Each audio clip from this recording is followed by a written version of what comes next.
આપણા તારનાર પ્રભુ ઈસુ કૃષ્ણના નામમાં તમો સર્વને આજના ગુરુ ઉપદેશ વાવણી તથા કાપણીના પ્રોગ્રામમાં સ્વાગત કરું છું. WCDCના કાર્ય સમિતિ સાથે WCDCના મીડિયા ટીમ પાસ્ટર લોકોને ખૂબ આભાર માનું છું. આવો આપણે આજના ગુરુ ઉપદેશ પ્રોગ્રામમાં જઈએ. મારા વાલાઓ, ગયા ગુરુવારે ગુરુ ઉપદેશ કાપણી વાવણી તથા કાપણી પ્રોગ્રામમાં તમને જણાવ્યું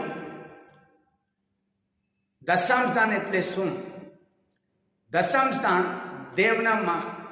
દેવના માટે પવિત્ર છે, તે યહોવાનું છે એમ મેં તમને જણાવ્યું. દશાંશ દાન આપવું જરૂરી છે. પ્રભુ ઈસુ ફરોશી લોકોને અને હેરોદિયા લોકોને પણ જણાવ્યા, જે દેવનું છે તે દેવને આપો, જે રાજાનું છે તે રાજાને આપો એમ મેં જણાવ્યું. અને જો યરીકો નગર ઇઝરાયેલ લોકો માટે પ્રથમ નગર, એ નગરને સંપૂર્ણ રીતે નાશ કરવા માટે દેવે જણાવ્યા, ત્યાં જે કંઈ જીવતું પ્રાણી છે, એ માણસ હોય, પશુ હોય, પ્રાણી હોય, બધાને મારી નાખવું. અને ત્યાં જે લૂંટ મળે છે, સોનું, રૂપું, પિત્તળ, લોઢાના પાત્ર, એ બધું યહોવાના ભંડારમાં છે. એ દેવના માટે અર્પિત વસ્તુ છે, તે પવિત્ર છે દેવના માટે એમ મેં તમને બતાવ્યું. જો દશાંશ દાન સમર્પિત વસ્તુ છે, અર્પિત વસ્તુ છે, એ અર્પિત વસ્તુને આપણે આપ્યા વગર આપણે આપણી પાસે રાખીએ તો આપણે સાપિત થયા છે એમ બાઇબલમાં મલાકી 3 અધ્યાય 10મી કલમમાં લખ્યું છે. એ મેં તમને જણાવ્યું. જો દશાંશ દાન આપીને આપણે બાકી 90% પૈસાને આપણે વાપરીએ, એમાં આશીર્વાદ છે. આવો આજે આગળ જઈએ. કેમ આપણે દેવને દાન, દશાંશ દાન, ઉચ્ચારી અર્પણ દેવું જોઈએ, આપવું જોઈએ, એ વિશે 7 બાબત હું તમને જણાવવા ચાહું છું. પહેલો બાબત, દાન, દશાંશ દાન દેવું દેવનું આજ્ઞા છે. બાઇબલમાં માર્ક લખેલી સુવાર્તા 12મો અધ્યાય અને 17મી કલમમાં એવું લખેલું છે. મારા વાલાઓ, સ્પષ્ટ રીતે પ્રભુ ફરોશી લોકોને અને ફરોશી લોકો સાથે જે હેરોદિયા લોકો, હેરોદના લોકો આવ્યા, તેઓને ઈસુ સ્પષ્ટ રીતે બોલે છે, જે કૈસરના છે એટલે રાજાના છે તે રાજાને આપો, જે દેવનું છે તે દેવને આપવાનું.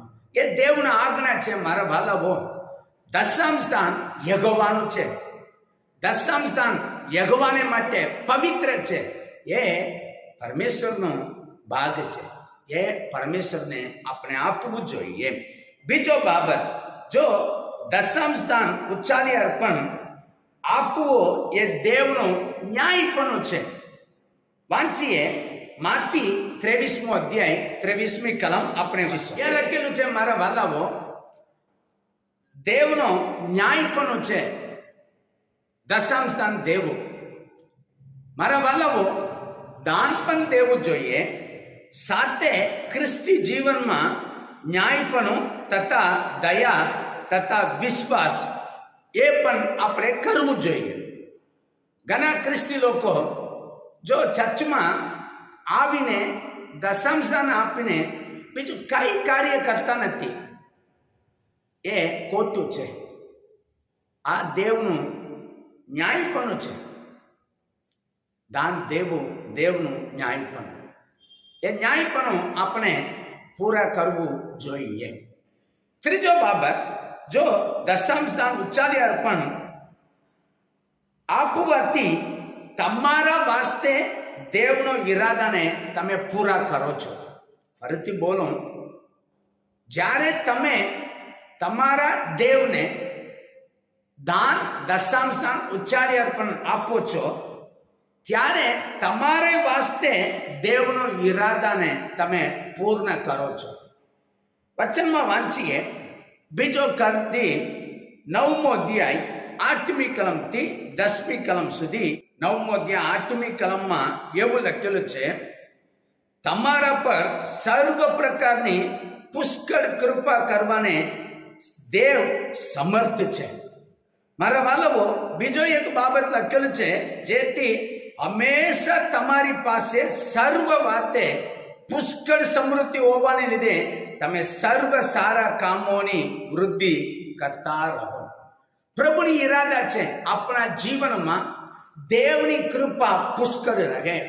આપણી પાસે પુષ્કળ હોવાથી આપણે સારા કામમાં વૃદ્ધિ કરતા જ રહીએ, એવું દેવની ઈચ્છા છે. 10મી કલમમાં એવું લખેલું છે, મારા વાલાઓ, જો વાવનારને બીજ દેવે આપે છે, ખાનારને દેવે અન્ન આપે છે. જો વાવનાર તમારા બીજને પ્રભુ પુષ્કળતા વૃદ્ધિ આપે, એ દેવની ઈચ્છા છે. તમે દેવને આપો, એ કામ દિન પ્રતિદિન વૃદ્ધિ થશે. મારા બાળકો, મારા જીવનમાં હું એમ જ વૃદ્ધિ પામતા જ આવું છું.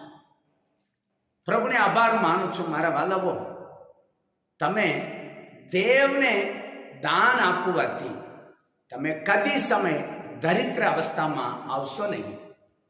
તમારા વિશ્વાસને દેવ અંગીકાર કરીને તમને વૃદ્ધિ પર વૃદ્ધિ આપતા જ રહેશે. એ જ દેવની ઈરાદા તમારા જીવન માટે પણ છે. ચોથો બાબત, જો દશાંશ દાન આપવાથી તમારા વિશ્વાસને તમે પ્રગટ કરો છો. દશાંશ દાન આપવાથી તમે તમારા વિશ્વાસને પ્રગટ કરો છો. મલાકી 3જો અધ્યાય 10મી વચનમાં સ્પષ્ટ રીતે લખેલું છે, પ્રભુ આપણી પાસે દશાંશ દાન માંગે છે.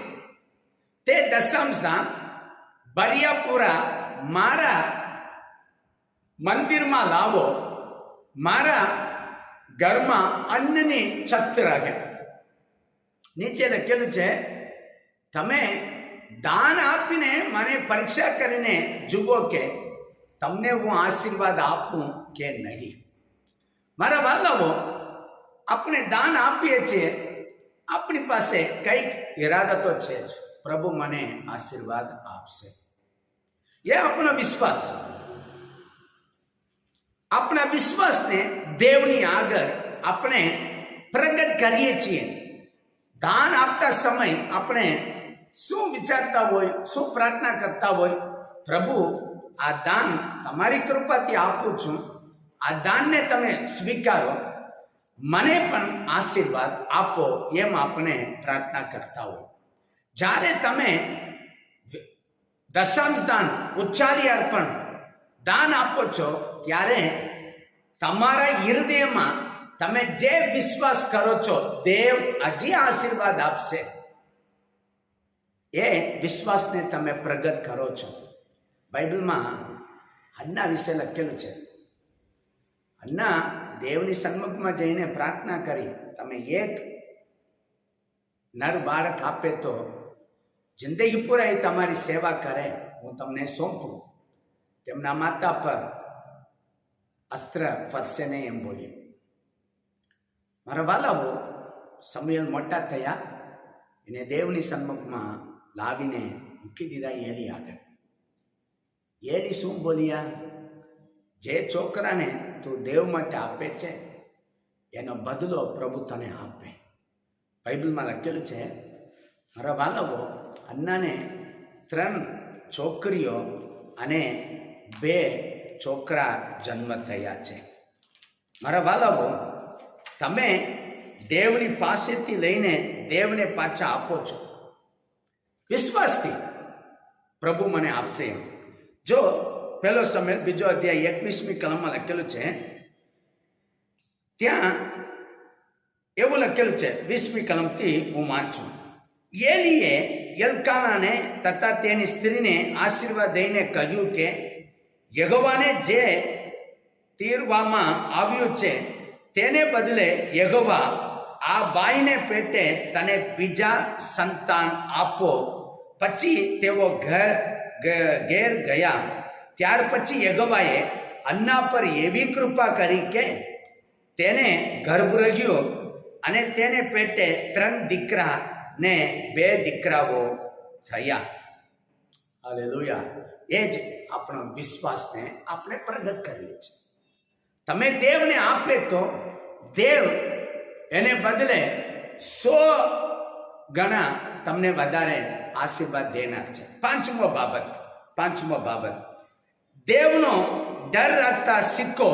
માટે તમારો દશાંશ દાન દેવને આપવું જોઈએ. દેવનો ડર રાખતા શીખો. એ માટે બાઇબલ તમને માર્ગદર્શન આપે છે. સ્વર્ગીય પિતા તમને મને જણાવે છે, તમારો દશાંશ દાન આપો. વાંચો પુનર્નિયમ 14મો અધ્યાય 21 અને 22મી કલમ છે. તમારા ખેતરમાં જે ફસલ થાય છે, તમારા ડોરમાં જે વૃદ્ધિ થાય છે, એમાંથી દશાંશ દાન લઈને તમે તમારા દેવને આપો. શા માટે? તમે તમારા દેવનો ડર રાખતા શીખો. મારા બાળકો, આપણે બોલીએ છીએ હું દેવ પર પ્રેમ કરું છું, દેવનો ડર રાખું છું, એમ બોલે તો તમારો દશાંશ દાન નિયમિત પ્રમાણે આપ્યા વગર તમે એમ બોલી શકતા નથી હું દેવનો ડર રાખું છું. એ જૂઠું છે. કારણ કે આત્મિક જીવનમાં દાન દેવું એક માપપટ્ટી છે. એ માપપટ્ટી તમે દશાંશ દાન આપો છો કે નહીં એના ઉપર ખબર પડે છે તમે દેવનો ડર રાખો છો, દેવ પર તમે પ્રેમ રાખો છો. એમ મારા બાળકો, જો વિશ્વાસી હોય, સેવા કરનાર દેવના સેવકો હોય, જો તમે યોગ્ય રીતે તમારો દાન આપ્યા વગર તમે જો બોલો છો ને, પ્રભુ હું તમારા પર પ્રેમ કરું છું, પ્રભુ હું તમારો ડર રાખીને ચાલવા ઈચ્છું છું, એમ બોલો છો ને, એ ખોટું છે. કારણ કે બાઇબલ આપણે સ્પષ્ટ રીતે શીખવાડે છે, તમે આપે તો દેવનો ડર રાખો છો. તમે દેવનો ડર રાખો છો એનું એક સારો નિશાન છે, તમે દાન આપશો. વગર તમે દેવનો ડર રાખતા નથી. આજે ઘણા બધા લોકોના જીવનમાં કંઈક ના કંઈક વાંધો છે. સેવામાં વાંધો છે, અથવા કંઈક શારીરિક રીતે વાંધો છે, અથવા આત્મિક રીતે કંઈક વાંધો છે. એનું કારણ લોકો દેવનો ડર રાખતા શીખતા નથી. આપે તો દેવ તમને જોઈને ભરોસો કરશે, હા મારો સેવક, હા મારી દીકરી, મારા દીકરા મારું ડર રાખે છે, એમ સમજે. માટે તમે દશાંશ દાન દેવને આપો. છઠ્ઠો બાબત, આર્થિક આશીર્વાદ પામવા માટે દેવે આપેલો માર્ગ છે, દાન આપો. આર્થિક આશીર્વાદ પામવા માટે દેવનો માર્ગ આપો, એ જ માર્ગ છે.